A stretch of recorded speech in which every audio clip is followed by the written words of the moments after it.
Hallelujah. Amen. Hallelujah. Amen. Praise God. Matthew chapter number 8, verse 21.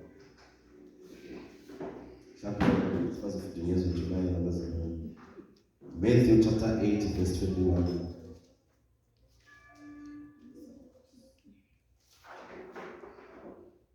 Matthew chapter 8, verse 21. This is a full down from chapter 19. This is 22. Ngithanda lesizulu lesima. Ngicela ufundele lesizulu lendaba. From verse 19 to 22. Ungafundi nje ama-Bible studies yethu bazabona ayaqhubeka and this is going to be a good time now, I believe. Good time of because so sibe right izolo la bazabona siyaqhubeka on Tuesday again. You can still jump in. It's never late. Amen. Sizofunda ngifuna ukukhuluma bazana namhlanje I'm introducing a new teaching ekhuluma ukuthi kusho ukuthini ukulandela uJesu eduzane. What it means to closely follow Jesus. What it means to closely follow Jesus. Kusho ukuthini ukulandela eduzane. So because ezimbalwa nje kulamaviki ezayo mhlawumbe siba ne-break next week ngoba i-conference abantu abasha, then after lokho sizoqhubeka futhi sikhulume ngokulandela uJesu eduzane nokuthi kusho ukuthini. Namhlanje ngifuna sikhulume ngezindleko zokumlandela, the cost of following Jesus. Izindleko zokumlandela, the cost of following Jesus. Cela sifundeke from verses number 19 sitole ku verse 22. Kwase kufika umbhali wathi kuye, Mfundisi, ngizakukulandela noma uya ngaphi.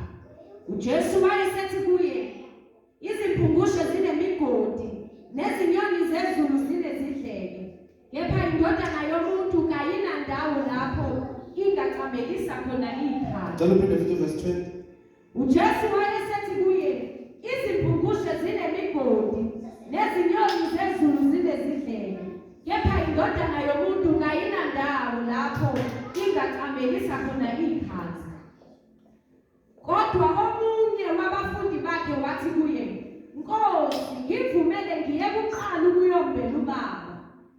Kepha uJesu wathi kuye, Ngilandele, yeka abafileyo bambele abafileyo babo. Amen. Verse 22. Kepha uJesu wathi kuye, Ngilandele, yeka abafileyo bembele abafileyo babo. But Jesus said unto him, Follow me, and let the dead bury their dead. Verse 21. And another of his disciples said unto him, Lord, suffer me first to go and bury my father. Yes, uthi la ufuna ukungcwaba hayi isihlobo, hayi ugogo ukuthi sithi ugogo, but uthi let me first go. Let me first to go and bury my father. Uyongcwaba ubaba wakhe. uJesu uthini? Phela futhi verse 22. Kepha uJesu wathi kuye, Ngilandele, yeka abafileyo bambele abafileyo babo. But Jesus said unto him, Follow me, and let the dead bury their dead. Father, usisifunda kwezwi lakho. Namhlanje sisele ukukhuluma ngalo Nkosi, khanyisa impilo yethu. Sifundise, usondle, sikhulise ngomculo. Khazimulisa uJesu uphila kithi ngesikhathi sonke. In Jesus' name, amen. Hallelujah. Themba zanamhlanje kukhuluma about the cost of following Jesus Christ. Hallelujah. Ukumlandela uJesu kukhuluma noma kubiza ukuthi ufe maqondana noqobo lwakho. That's what we always preach. Ukuthi fanele ufe maqondana noqobo lwakho so that you'll be able to follow Jesus Christ. Would die to self usho uwodwa nje uyizithuma eziningi if you die to yourself, if uzofa maqondana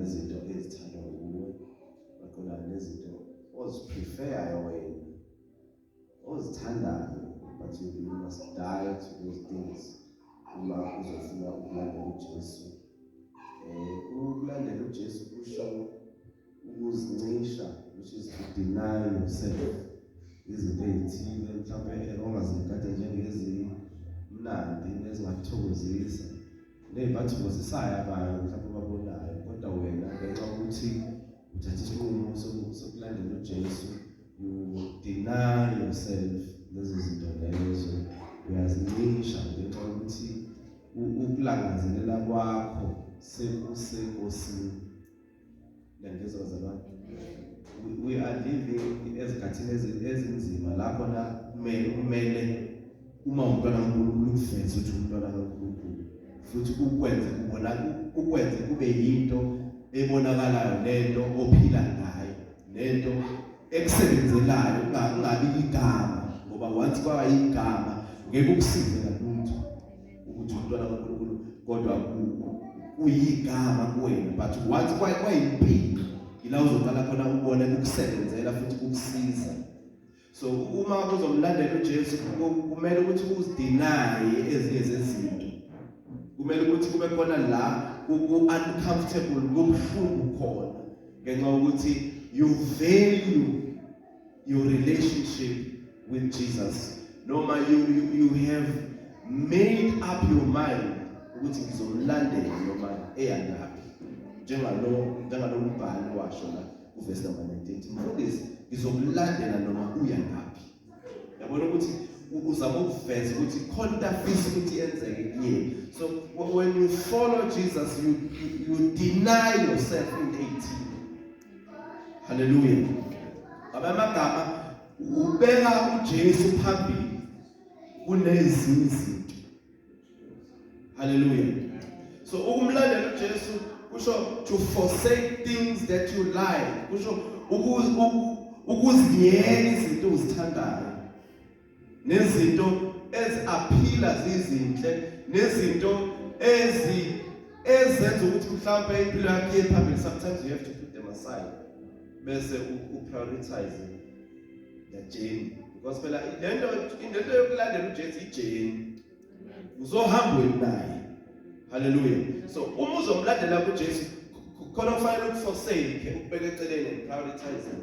That's why ngithe uma wenza izinto uzenzela inkosi ngempela, awuzenzeli umfundisi, awuzenzeli omunye umuntu obekile phambi kwakho, but uzenzela inkosi. So ukumlandela uJesu kubiza isinqumo sokuthi no, kunazo zikhona inhlelo zakho bazalwane, ngeke siziphele inhlelo zethu esinazo maceleni. Bese uma ngaxoxela inhlelo enginazo nenhlelo ezinye engiyikhanselile nezinye sizozikhansela ngenxa yema priorities ezinto zenkosi, you'll be surprised. Hallelujah. So sinazo izinto zethu esizenzayo, lezo zinto ngeke siziphele, but it's a matter yoku-adjusta ukuthi no, okaNkulunkulu kufanele kube kona ngiphusha kuqala bese ngilandelele ngokwami. Uma funa khona ngisithole isikhathi, uma ngasenzekanga akusenzekanga, sekufanele ngithole indlela yokuthi ngimanuva kanjani ukuthi ngicele ngikwenzile, kodwa for so long lokhu kwenzekile, lokhu okuyi-agenda yenkosi kuqala. Hallelujah. So ukumlandela uJesu kusho ukuprioritize uNkulunkulu, kusho nje ukuthi uyena ombeka phambili kuqala, nokunye sekungalandela. Akekho umuntu omkhulu njengamanje, ngoba phela thina siyakwazi ukuklasify abantu sithi umncinyane, angazi ukuthi ngesilisi bafaka kusiphi isikali, but uma ngathiwa uyabuka abantu okuwa-regarded zabantu abaphumelele, kodwa sithi bakhulu namhlanje, iformula yaleyo greatness ukuphila impilo yokuzidela. Even a businessman uyasacrifice. Uyazi ukuthi kuneqiniso elibuhlungu lokuthi abantu abanemali bona bangalali. Esothi thina singenayo imali, thina singalala kakhulu. Hallelujah. So lokho ngalali kuyi-sacrifice anayo, ukuzidela ukuthi no, ubuthongo uzobeka eceleni, ufuna lento ilunge kuqala, angizulala ingakalungile. Asebenze ubusuku bonke, uthothe ekuseni usenze mhlawumbe 10,000. Yabo thina kade silele. I-sacrifice sacrifice. So the formula of greatness is living a sacrificial life. Mawufuna ukuba mkhulu, sacrifice ezinye izinto. Even in life nje, nangaphandle kwezinto zenkosi. Uma ungumfundi esikoleni, kufanele usacrifice ukulala. Kufanele udele isikhathi nabangani bakho. Abanye bazophuma bayokwenza izinto ngaphandle, mhlawumbe bayikhiphe on a Friday, wena uzohlala endlini because une-goal uyibekile ukuthi you want to be great. So the only way to be great is sacrifice. Kube khona izinto ezidinga usuku. Kanjalo mina nangosi. Ama-sacrifices siphila ngawo. Nizwile bazalwane? Ukuzidela nje siphila ngakho. Hallelujah. La sifunda khona the first person lo olapha ku verse 19. Lapho uphilela ku verse 19. Wase kufika umbhali wathi kuye, "Mfundisi, ngiza kukulandela noma uya ngaphi." uJesu bekade enze imangaliso eziningi ezinkulu chapter 8. Mawufika chapter 8 uyathola ukuthi uqala uphilisa inceku yenduna yekhulu. Lapho nasizwa nobaba ngokuveka ethi angifanele ukuthi uzindlini yakho, kodwa khulumizwe bese ethi inceke yami izophila. Jesu yababaza ukuthi angikaze ngibone ukukholwa ngayo kwa Israyeli, angaze ngibone ukukholwa ngakho. Haleluya. Usethi-ke emva kwalokho lithi iBhayibheli uJesu wayeseya endlini kaPetro. La efika khona umkhwekazi kaPetro wayekade egula ebanjwe umkhuhlane. Lithi iBhayibheli wamthinta, wabeka isandla sakhe phezu kwakhe, lithi ukugula kwase kwahamba. Haleluya. Haleluya. Emva kwalokho lithi iBhayibheli baningi abalethwa kuJesu ababekade bebanjwe imimoya eyahlukahlukene. Praise God. Hallelujah. Bebanjwe imimoya, lithi iBhayibheli he cast out those spirits. Lithi waphilisa bonke ababegula lapho. So kuloko kuphilisa kwakhe uJesu kanti lo baba ombhali ekhulunywa ngaye lapho verse number 19 uyabuka. Ubuka imangaliso zalo baba. Ubuka lo muntu okwazi ukubeka isandla abagulayo baphila. Ukwazi ubuka lo muntu okhipha imimoya engcolile. Uyabona ukuthi lo muntu lo umuntu wokulandela noma ama intentions wakhe ayengekho pure. So tell it why it's ayengekho pure okulandela uJesu. But uyabona ukuthi lo muntu lo umele ukulandela. Buka indlela aphilisa naye abantu. Fika bezizandla nje abantu baphile. Abangahambi ishosha ziyasukuma ziyahamba. Une authority ya exerciseayo ukuthi mekakhulumisa nje phezulu, ukhulumisa phezulu kwenceku yenduna yekhulu. Kwafika umyalezo othi inceku iphilile. Kwaverify isikhathi kwatholakala ukuthi iphile impela ngalesa sikhathi uJesu kade ethe inceku yakhe iphilile. Uyabuka lo mbhalo lo umuntu okuthalandela lo. Haleluya. Now lithi iBhayibheli uJesu mayeqeda ukwenza zonke lezi zimangaliso lithi wabona isithuko esikhulu simlandela. Lithi wayeseyala ukuthi kuwele lo ngaphesheya.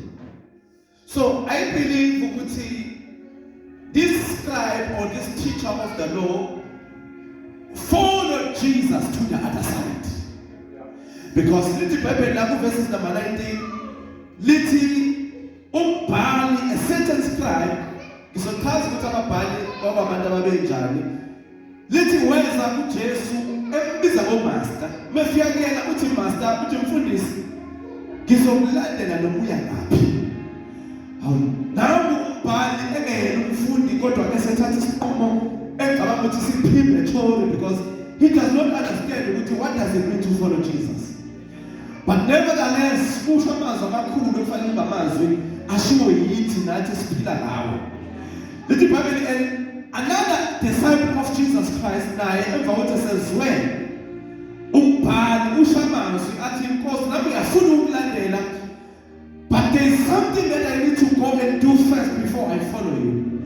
Kuba sathi lo mfundi usephendula ngoba esezwe ufundiswe lo ongesiyena olandela uJesu ukuthi hawu uma sekukhona uthisha womthetho othi inkosi izokulandela noma uya ngaphi thina esihamba naye singawashongo lawo mazwi anjalo akusobukela kahle kodwa lo mbhali uma ethi mfundisi ngizokulandela noma uya ngaphi his intentions were not pure. Why am I saying that? It's because he saw his mama Jesus in because abantu namhlanje balandela noma baza ngoba kukhona izinto ezithile abazifunayo. More churches. I'm not against mega churches and big churches. But uma ungaya kumuntu nomuntu ngamunye uzothola ukuthi inhloso zakhe akusikho ukuthi ngoba ngempela emnandi khona izinto ayifunayo ezingadonsile ubona ngoba mhlazane ethu bese hamba now lona bazalwane uma sibuka lesi teacher of the law he is uveza ama-sign ukuthi ufuna ukumlandela uJesu lo muntu lo he was a scholar wayemuntu owayazi umthetho wayemuntu ofundile wayemuntu okwazi ukuchaza imithetho yalakubo haleluya and lamazwi awashoyo xa nibheke bazalwane I want to finish very short lamazwi awashoyo amazwi angawaphoqwanga umuntu ukuthi awasho ukuthi mfundisi zokulandela nokuya ngaphi amazwi awasho esuka kuyena because he saw miracles uJesu awasebenzile he saw the works Christ did and why say rush to determine to follow Jesus hallelujah so kuthi ngithi into eyenza ukuthi athi uzomlandela uJesu ngoba ubonele imangaliso wayesebuka ukuthi uyazi ukuthi uma nomuntu ahamba naye mhlawumbe inkulu ingcebo nemali singayenza naye so mhlawumbe ngaba rich because this person uma ngizomintroduce ngithi ngihamba noJesu la abantu bazosilandela and ngilandelwe nabantu nengcebo izosilandela hallelujah maningi ama intentions ayengaba nawo maybe agenda yakhe ekulandelela uJesu kwakade kuyingcebo nevisibility ukuthi abonakala ukuthi lo muntu hamba nomuntu powerful and then abantu nami bese bayahlonipha babazala ukuthi athi namhlanje ungalandeli ngoba ukhona into oyifunayo kuyena don't follow because you want something from him mlandele nje ngokumlandela ngenhliziyo ephelele ngokumthanda hallelujah so because once walandela ngoba kukhona into oyifunayo kuyena uma ungayitholanga uzoyeka mhlazana uphonxekile uzoyeka mhlazana uyitholile uzophuma uhambe but uJesu la uthi no ungasheshi utatazele ukhulume lamagama washo ngoba lamagama othi uzokulandela noma ngiya ngaphi anezindleko cost uthi Jesu uJesu wakagamela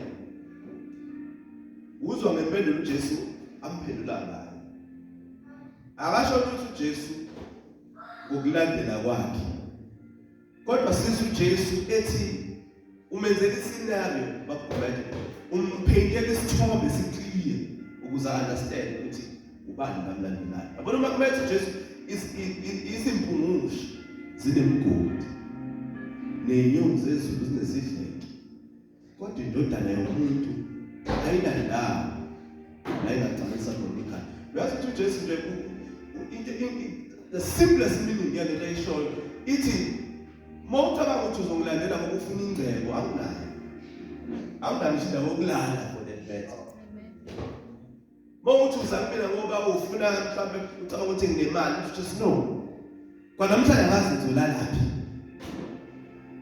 so uma ufuna istay phasekayo go and check elsewhere hamba uyokwenza indawo ngoba mina lo uzayo ozakimi ukuthi uzokucela ikona engenayo haleluya impungusho sinemgodi nenyoni zezulu zinesidleke uthi kodwa indodana yomuntu ayinandawo lengagcwalisa khona ekhaya haleluya so ukwenza ukuthi kube clear uJesu kulo ukuthi akalandele ngoba emthanda ngempela hayi ngoba kukhona into eyifunayo kuyena bazalwane asikholele imali. Imali sayidinga. Kodwa simlandelele imali. Ikhona imali ingekho kufanele siyamlandela. Asikholele imshado. Sitholile singayitholanga imshado siyamlandela. Haleluya. Asikholele udumo nemsebenzi. Kodwa sikholwa ngoba siyamthanda. Simlandela ngoba siyamthanda. Atobala yini iphweka sihlukanisa nothando lwakhe. Thina njula nakuphakama nakuhlupheka nakweswela nakuba phezulu nakuba phansi nakufa akwazi ukuhlukanisa nothando lwakhe. Fanele sifinyelele ku decision yokuthi mina noma sengenze kanye manje sengihleli. Mina noma sengaphoxa kanjani. Angisengayi indawo la sengaya khona ngaphandle kwami. Lesendidecide ukuthi yiyo lento efela leyo. Hallelujah. So uthi uJesu no isiqumo sithathile sepremature. So uthi uzomlandela noma uya ngaphi. Noma ngiya ngaphi. Ngoba lezi zinto oyibonayo nalezi zinto oyifunayo anginazo. And sizwa ngeBhayibheli lithi the second person owakhuluma kuverse number 21 iBhayibheli and another of his disciples said unto him. Sekukhuluma omunye wabafundi bakaJesu. iBhayibheli engasitsheli ukuthi kungubani. Uthi Nkosi ngiyekele ngiyongcwaba ubaba kuqala. Uthi bese ngiyabuya ngiyakulandela. Haleluya. Usho ukuthini lo mfundi? Usho ukuthi Nkosi ngiyafuna ukulandela. Ngiyakuthanda futhi. Kodwa kunezinto esefanele ngizenze kuqala ezidlula wena. Nikhona bazalwane? Ngiyakuthanda Jesu. Kodwa manje kufanele ngathele into ezithile kuqala. Uthi uJesu, okay. Let me say this. Mhlawumbe uJesu into yakuphuba nje uqala lapho kuleli verse. Cela uphinde ufunde futhi. Verse 21. Verse 21. Kodwa omunye wabafundi bakhe wathi kuye, Nkosi ngivumele ngiye kuqala ukuyombela ubaba. Ilela gama elithi kuqala. Ngoba uNkulunkulu akayifuni into ezothi kuqala ingasho yena. Lithe iBhayibheli is the alpha and the omega. So once kwakhona ukuqala ongesiyena already sicabene naye.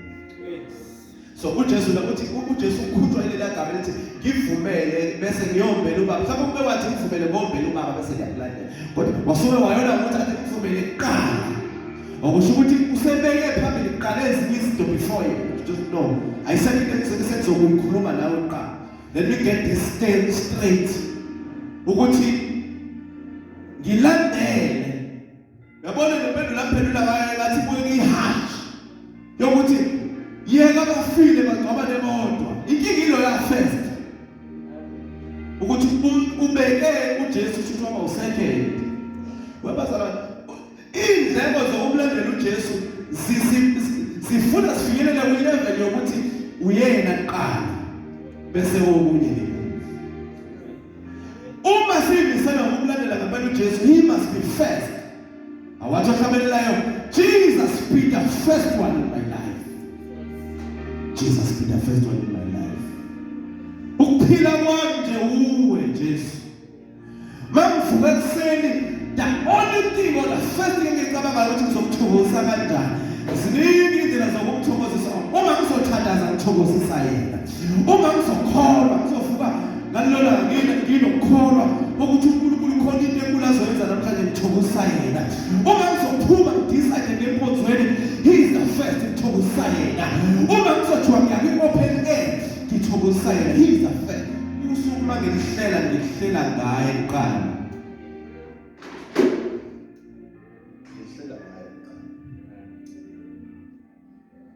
Ukuthi ngalolaka yile kweyakhe efanele yenzeke.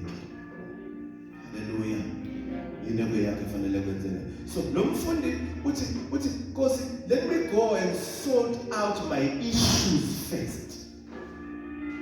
Nkosi ngiyekele bolungisa indaba zami uqatha just no. I have that order benjani phambili. Haleluya. Hallelujah. Webazala, we have to take the ship to our next one and finally attend. Depend. The ship to our young so. The ship to young so and finally attend. Ngoba abantu basobe behloniphile ezabe ikhathi bashiftela ku Sunday ongabalulekile kubona and nathi bafuna ukuthi subscribe enhlelweni zabo. Hallelujah. Because we have to value into ethokhona singayithathi nje njengento engakwazi ukuthi ngiyigome nje kalula ngiyenze bengingayenzi but funa kube yinto emile phambi kwakho ukuthi usuku lwenkosi okungesengakubona mangibuya. So this disciple, he wanted to sort out his issues first before he could follow Jesus. Hallelujah. He wanted to put his agenda first. Now Jesus was very content. He was very content. Mhlawumbe Jesus wathi bekungcono nalo wakade eqamba manga ethi kulanda nokuya ngaphi. Ekhohlisa. Kuna lo othi hayi ngiyahamba because why ethi ngiyahamba? Hallelujah. So, our service to Christ must be a priority.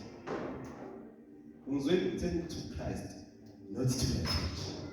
To Christ first. I'm first committed to Christ before the church.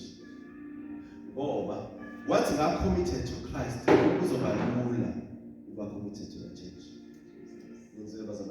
So, our first service to Christ must be a priority. It calls for a sacrifice.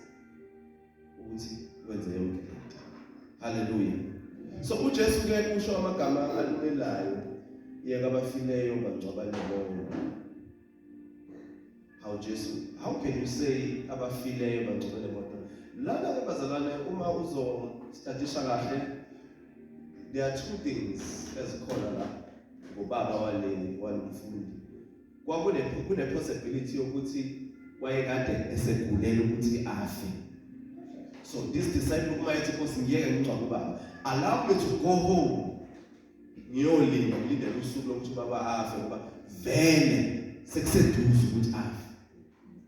Ipossibility esibili ithi kungenzeka ukuba kwakhe wayekade esefile already. So lo ngenza ukuba mhlawumbe uyena omdala ekhaya.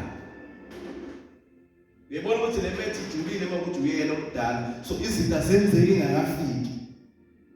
So uJesu kodwa uthi no, forsake the dead to bury their own dead. Yeka abafile bangcwaba nemoto. So lamagama zona ngazathi abhlungu kanti amagama uJesu awasho ngokuthi into uJesu ayishoyo la ukuthi put me above ezinye izinto. Hallelujah. So uma ufunda iBhayibheli likhuluma iBhayibheli ngokuthi khona uJesu la khona ethi ongazoli uyise nonyoko nonina akangifanele. Uma uzoyinterpreta leyo nto literally ukuthi uJesu uzonda baba ongazonda baba wakhe noma wakhe akafanele ukumlandela nomfundi wami. Ungazutshela ukuthi ushuthi kufanele uzonda abazali. No, lela gama elithi ukuzonda lapha lisho to love less. Uthi uJesu ngamagama uthi ongathandi kancane abazali bakhe kunami akamfanele. Lo hate akusiku hate ukuthi ngiyamzonda uma nobaba, but ukhuluma ngokuthi to love less, ukubathanda ngaphansi kaNkulunkulu. Hallelujah. So uJesu la ukhombisa into ye commitment lento eyindleko zokumlandela ukuthi uma uzomlandela shathi izinto ezipersonal kangakanani kumele ubeke yena qala. I know lento bazalisa sound very easy. But injalo. Yeka abafileyo bangcwaba nebona. So put me above. That's what Jesus is saying here. No one must take my place, even your family, even your parents, even in order of priority for the to win and cover. Jesus wanted this man to cleave on him. Because access because Jesus put it on, you must take me first, and then burying your father must follow. Hallelujah. Ngoba naloba bofile impilo namandla mhlawumbe okuvusa. Kodwa uzogijima uyongcwaba yena, ushiya umnikazi wokuphila ngemuva. Hallelujah. So, ingikhumbuza lento istory sika Ruth noNaomi. Uma sibabuka sibuka Naomi as a type of Christ, sibuke uRuth njenganathi. Ngiyakhumbula ukuthi lo mama wathi ngesikhathi eseshonelwa amadodana akhe umabili. Manje basezweni likaMowabi ezweni abangazalelwanga kulona. Ngebabiza ubabili omakoti bakwakhe. Uthi angisenayo amadodana. Ngiyabonga ukuthi ngihlalile. Nahlala nomuntu ngasekho. But manje abakhwenya nabantwana ngasekho. You are free to go. You are free to go. Uyelana endlini soma wena. Sithi iBhayibheli lo munye uOpha wakhala, wathi ekhala kodwa wayeqoqa izikhwama zakhe ehamba. Lithi kodwa uRuth ekhala wanamathela. Because she wanted to closely follow Naomi ngoba ebona ukuthi khona izinto kulo mama engifundile engingafuni ukuthi ngilahlekele. Lithi iBhayibheli wanamathela. That is the kind of closeness, the relationship uJesu asifuna sinayo. Singaba abazalwane aba-average. Singaba abazalwane aba-mediocre noma abazalwane aba-warm. Abazalwane lithi iBhayibheli uthi la lithi wanamathela. Bona umuntu onamathelayo umuntu othi kuphila kaJehova nawe uyakhona nalenzo yakhona. Wathi uNkulunkulu wakho uzoNkulunkulu wami. That is a type of a relationship emele sibe nayo noJesu. Ukuthi Jesu ngizokulandela noma uya ngaphi. Lawa mazwi ashiwo ulo yambhali lo lapha ku verse 19. Amazwi ekufanele ukuba ashiwe yithi ukuthi Jesu ngizokulandela noma uya ngaphi. Impilo yami impilo eyahlukaniselwe wena. Ufika kuqala empilweni yami. Ufika kuqala empilweni yami. Uyena osinika amandla okwenza ingcebo. Ngoba even imisebenzi esijabayo uyena osinika amandla okwenza leyo misebenzi. Bazalwane, akekho umuntu obhizi ngale ndlela yokuthi akakwazi ukuze enkonzweni. Akekho umuntu obhizi ngale ndlela yokuthi ntambama you can't even attend. Where are your priorities? Ama-priorities zakho akuphi? Hallelujah. So uJesu ke la uthi ke follow me. Singiyavala bazalwane. uJesu uthi follow me. Ukhuluma ngelinye ilanga ukhuluma naloya ngamsana umfundini uthi ngilandele I will make you uthi ngizonenza abafundi. Hallelujah. Ngizonenza abadobi babantu. Follow me, I will make you disciples. I will make you fishers of men. Awukwazi ukwakhiwa ungamlandeli. Uzokha kanjani lapha? Uzokha kanjani uzwazana into oyidingayo. Uzwazana ukuthi ilapha la uhluleka khona because you are at a distance. Hallelujah. Bazalwane, there's another scenario in the Bible that I like. Ekhuluma eveza the type of following that we should have. I know that verse sivamsukisebenzisa kakhulu if sizokhuluma ngokulandela our mentors, our spiritual fathers. Umubuka isithelo sika Eliya no-Elisha. Lithi iBhayibheli wamfica besensimini u-Elisha wayekade esensimini nabazali bakhe. Ngeke sifunda amakhosi esibili. Okay, uqala asifunda la uqala la iqala khona chapter 19 verse 19. Amakhosi uqala chapter 19 verse 19. Umuntu olandelayo udetermined. Uzimisele ngokulandela. It's a decision that you take. Nendleko zakhona. Abazalwane ayikho into engenazi indleko. Uma sicabanga ngendleko, indleko akuyona imali kuphela. Ama-cost akusiyimali kuphela. There is a cost of your time. There is a cost of izinto oyithandayo. There is a cost of TV. There is a cost of imshado. There is a cost of imgcwabo nama-meeting. Those are the costs that you must endure. Those indleko lezo kumele ubhekane nazo if you want to follow Jesus. You are not ready to follow him if usabeka lezo zinto phambili. Indleko akuyona imali, indleko izinto abantu bazenze kumele uzikhoste noma kumele udlule kuzo ukuze ufikelele kuJesu. Cela verse 19, 1 Kings chapter 19 verse 19. Funa sibheke bazalwane le relationship ka-Eliya no-Elisha. And I know khona izinto esizosifunda. Ngafunda verse 19. Wayesesuka lapho wafumana u-Elisha indodana kaShafati owayelima ngezinkabi ezingamabhanga 12 phambi kwakhe. Okay, kukhulunywa ngo-Eliya la ukuthi wayesesuka mayefika wafumana indodana kabani? Uphinde futhi. Leyo ndodana kaShafati u-Elisha. Uyamfica usemsebenzini. uJesu sifika esine izinto esizenzayo. Bazalwane bathi we need to forsake them. Mase kufike yena fanele i-order shintshe kube uye bese izinto. Phinde futhi verse 19. Wayesesuka lapho wafumana u-Elisha indodana kaShafati wayelima ngezinkabi ezingamabhanga 12 phambi kwakhe. Yena esebhangeni le-12. U-Eliya wadlulela kuye waphonsa ingubo yakhe kuye. Umefika u-Eliya kuyena ithi iBhayibheli waphonsa lesimenhlo waphonsa ingubo eyiphonsa ku-Elisha. And akazange azashona ukuthi wayiphonsa kuphela. No, wabona ukuthi no, here I have to follow. Njoba sila a man has been thrown unto us. Khona ingubo ephonsiwe, khona into ekudonsile njengokula. So, sekufanele ke manje ulandele. Because the mantle has been thrown to you. Ngesikhathi wamukela uJesu kwakuphonswe.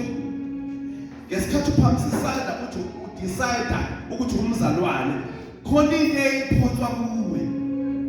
And isinqumo sakho ukuthi wenze follow up ulandele. Azasho ukuqhubeka. Verse 20. Wayeseshiya izinkabi. Okay. Uma eyibona lento iphonswa, kwafanele sacrifice. What mebuka izinkani? Ebuka uEliya. Wayibona izinkabi ezingelutho. Washiya phansi izinkabi wayiflatha. Manje ukhona nabazali lapha. Othanda uyise nonina unami. Philippians 5:20. Wayesezishiya izinkabi wagijima wamlandela uEliya wathi wagcina ngokuthi ashiye inkabi lithi iBhayibheli wagijima bazalwane into lokuhamba siyagijima into emnandi ugijimo lwakho uhamba ukompete namuntu ngalesikhathi uthandaza usekhaya ugijimo lwakho uhamba ngesikhathi ufundisi ugijimo lwakho uhamba you are following ngesikhathi ufika lenkonzweni uthandaza uparticipate. You are running your own race. Bazalwane, and ugijimela kwibanga kuzokwenza ukuthi uaccumulate muscle elingene wena. Sizobona unemuscle yokuthandaza, sizobona unemuscle yecommitment, sizobona unemuscle yezwe, sizobona ushumayela ngamandla yini indaba. You are running your race faithfully. Beko kulandelayo. Lithi iBhayibheli u-Elisha wathi phonsa indwangu waqalaza inkabi wabona inkabi ukuthi le nkabi ingayishiya bakhona abanye abangayijaha. Lithi iBhayibheli waqalaza abazali bakhe wabona ukuthi abazali bakhe ngizolahlekelwa yibo.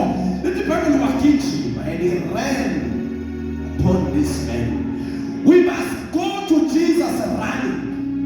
Kumele simlandele uJesu sigijima isikhathi asikho asithenge ithuba. Asithenge isikhathi ngokuyinsuku.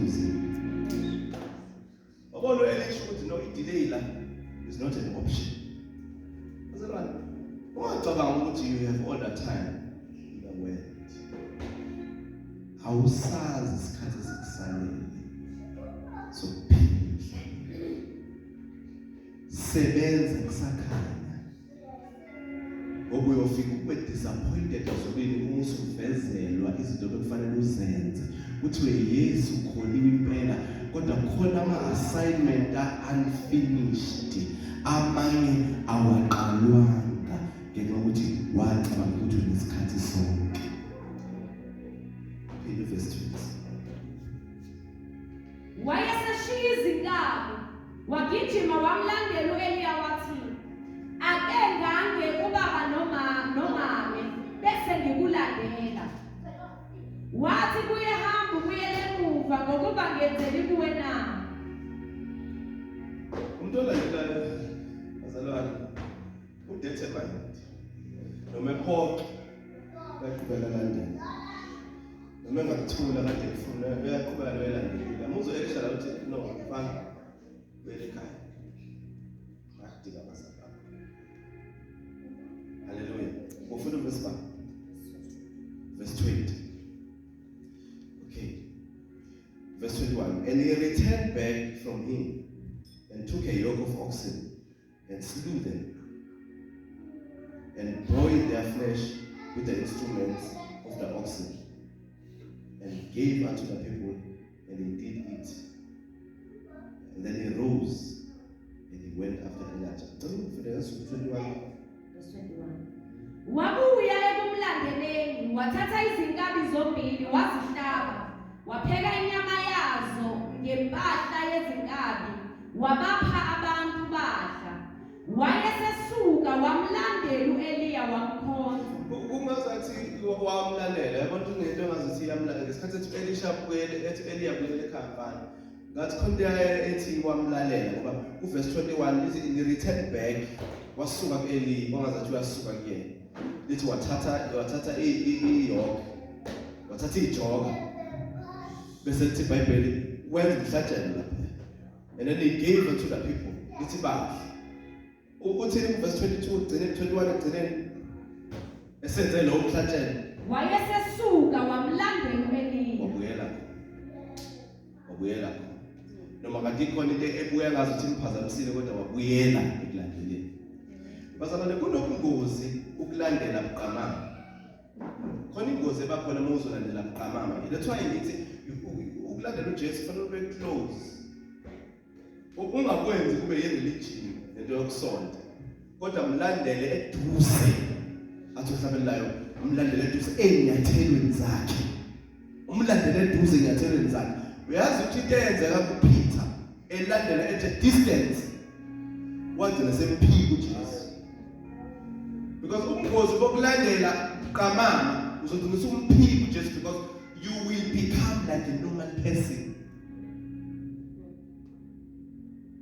Because you are very far from him. As for the verse doctrine and Funeka, Luke 22 verse 54.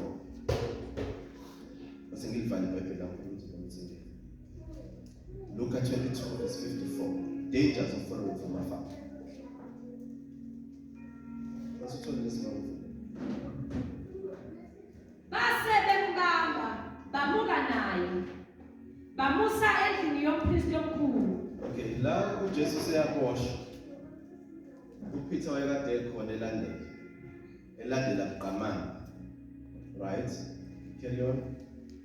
uPetro walandela ekude. Okay, uPetro walandela ekude bazalwane.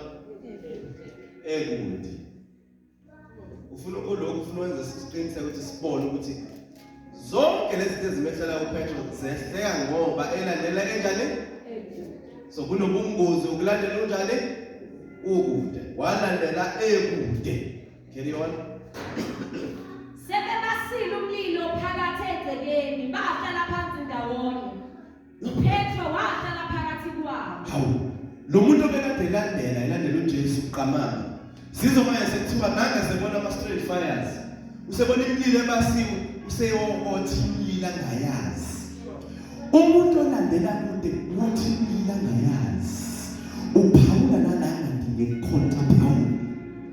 Because ulandela kude, umuntu ongalandela eduze kuJesu, umuntu wakangani lithi iBhayibheli uzilimaza yena. Lithi uPetro akagcinanga ngokulandela uJesu kude kodwa wabona imililo ebengekaze ayibone kade eseduzane because bese behamba noJesu kodwa ngenxa yokuthi uJesu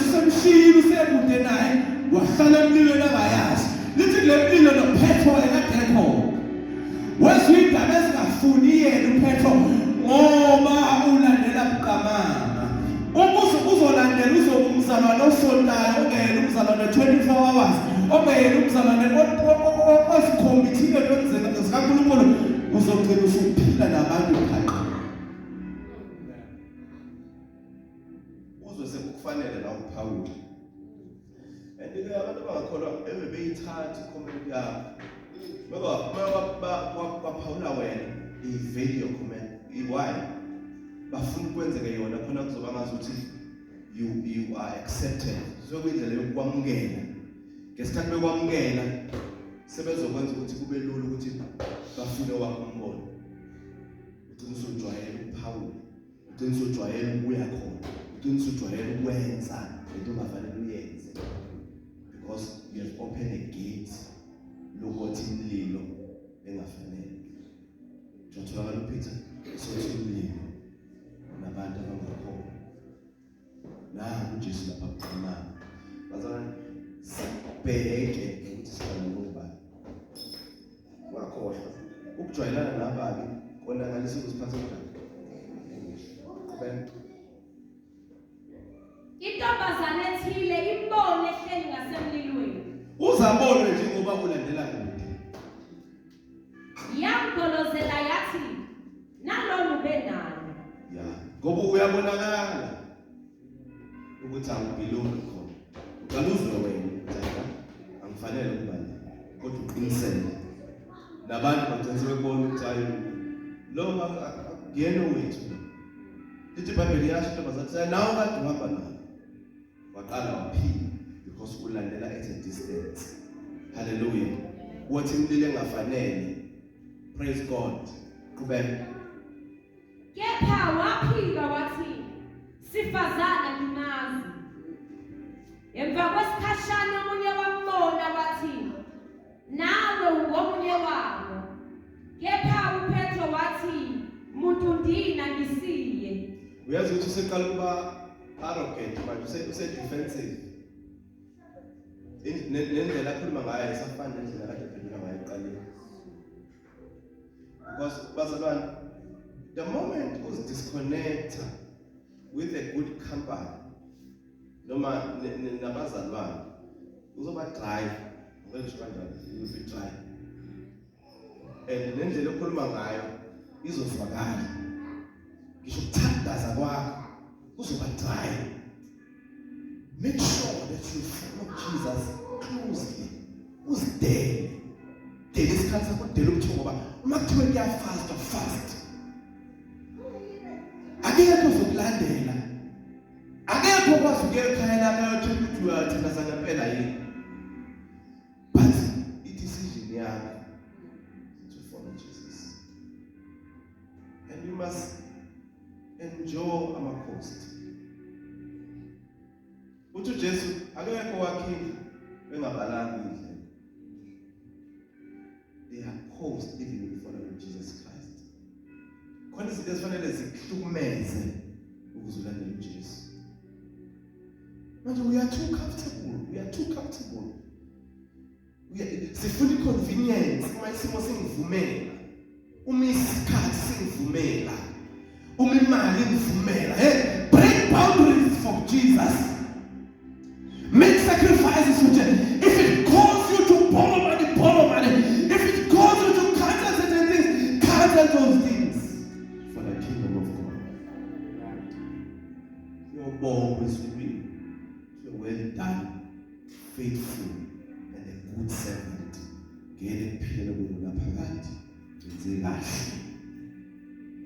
Mhlawumbe nesibonge thina ngokusacrifice mhlawumbe imisebenzi yakho izoba unnoticeable kuthina kodwa ukhona obonayo ukhona ongawali amandla omuntu. They are caused in following Jesus. Asela kuzoba comfortable ekukholweni bese sibona izinto zenzeka. We must work.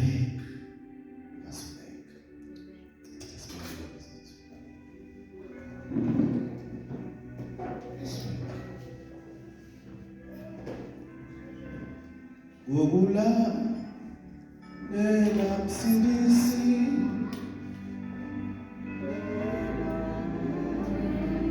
Triti kasi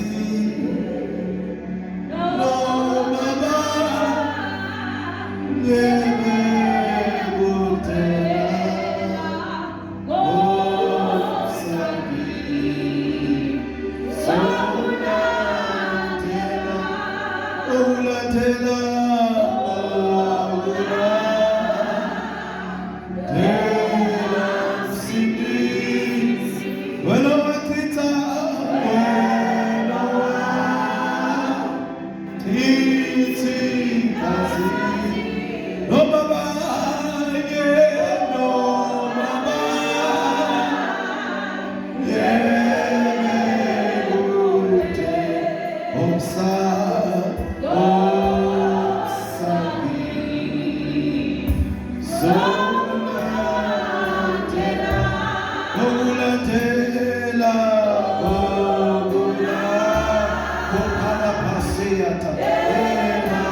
I've been following you at a distance. But namhlanje, I want to take a decision to closely follow you. Umuthi Nkosi ngifuna ukulandela eduze. Ngithi muze ngaphambili isithandazana nawe namhlanje ekuseni. Ngokulandela